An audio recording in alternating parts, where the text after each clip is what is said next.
Ladies and gentlemen, today was a very important day in the Republic of Kenya, politically speaking. Uhuru Kenyatta's 62nd birthday. I know most of you guys are wondering why the day is important to Kenyans. Let me take you back to 2017. In August 2017, Kenyans went to the polls and voted. IBC declared Uhuru Kenyatta as the winner. Azimio la Umoja One Kenya Alliance disputed those results. The Supreme Court then nullified the re-election of Uhuru Kenyatta. Then a date was set. Wafula Chebukati announced the date for the election. Wafula Chebukati picked a date that coincided with this particular day, Uhuru Kenyatta's birthday. Because of that, Azimio la Umoja One Kenya Alliance read mischief and decided not Azimio really, NASA at that time, and then decided not to participate in that election.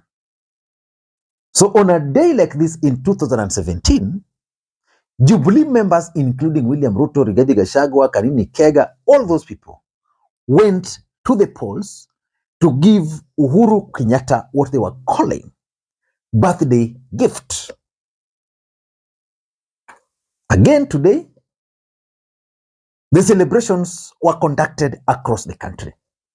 I was surprised that even in Kiambu, Uhuru Kenyatta's home constituency of Gatundu South, where the residents failed to vote for Uhuru Kenyatta's candidate, they turned up in large numbers to celebrate the day.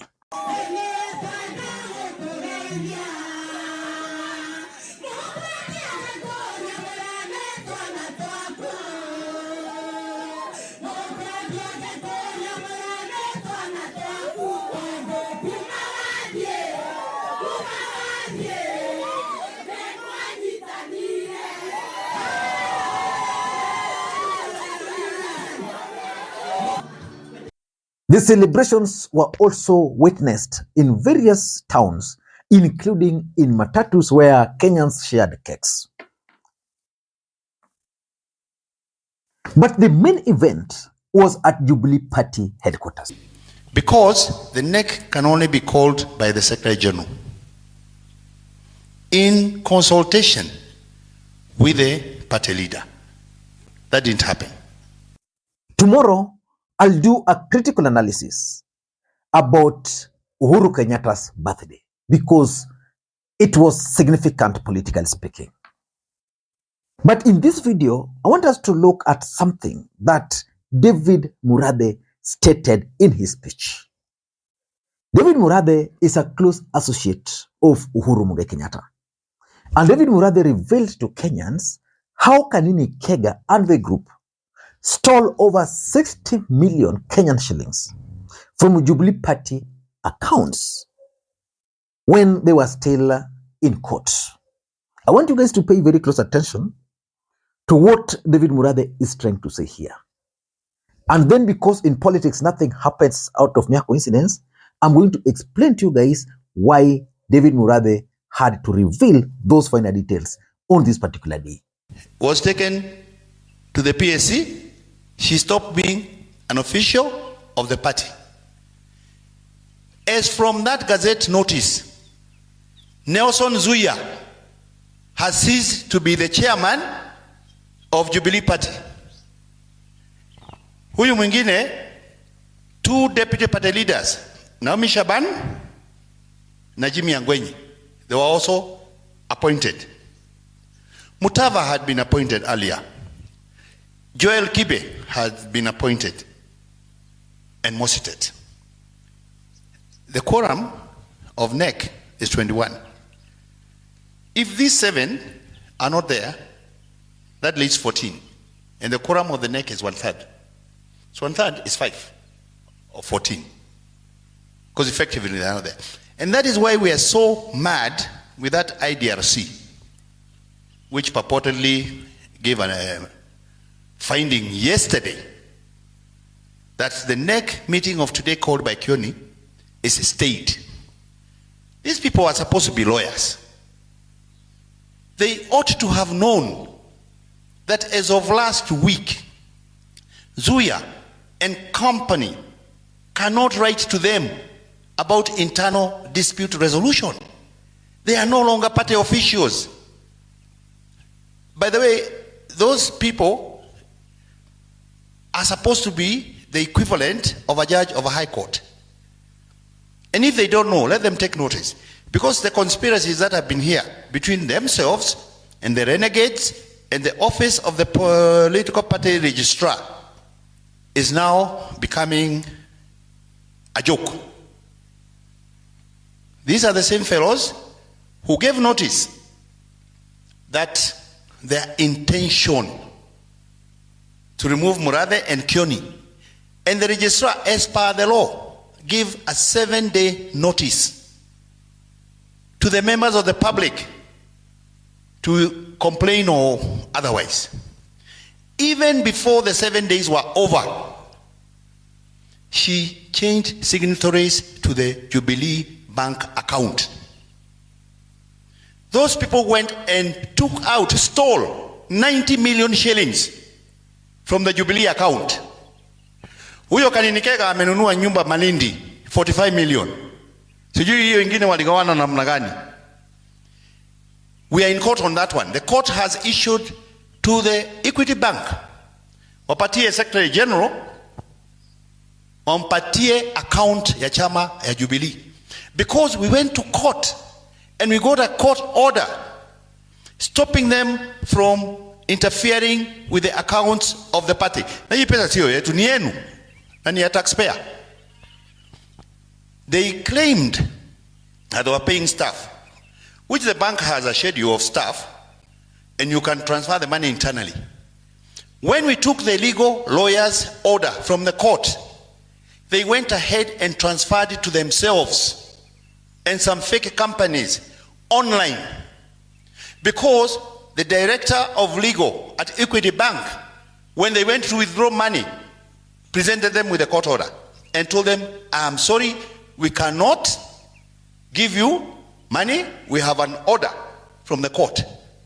So they cleverly use online, kwa sababu online hakuna mtu anaona. Mnajua hiyo? That is how they stole our money. And that case is coming up. Immediately we have the full statement from Equity Bank. Anyway, having said that. Now that's David Murathe. And that's explosive. And I'm sure if David Murathe is lying to Kanini Kega, Kanini Kega will head to court tomorrow for defamation. But if he will remain silent, then it means David Murathe is actually truthful with whatever he said. But why would David Murathe issue such kind of a heavy accusation on a day Uhuru Kenyatta is celebrating his birthday?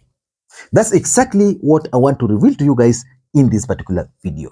But before we do that, for those who are watching this channel for the first time, please take a second or two, click that subscribe button so that next time we produce a video like this, YouTube will automatically notify you. And to the subscribers, I want to continue thanking you guys for your continued support, because without that support, this channel cannot be where it is. Ladies and gentlemen, without any further ado, allow me to David. Why do you think David Murathe exposed Kanini Kega to that extent?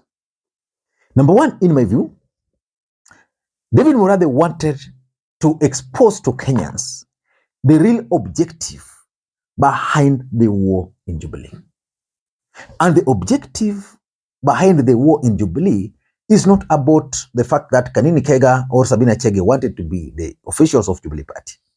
The truth of the matter is that Jubilee Party, being a political party, qualifies for some political parties' funds.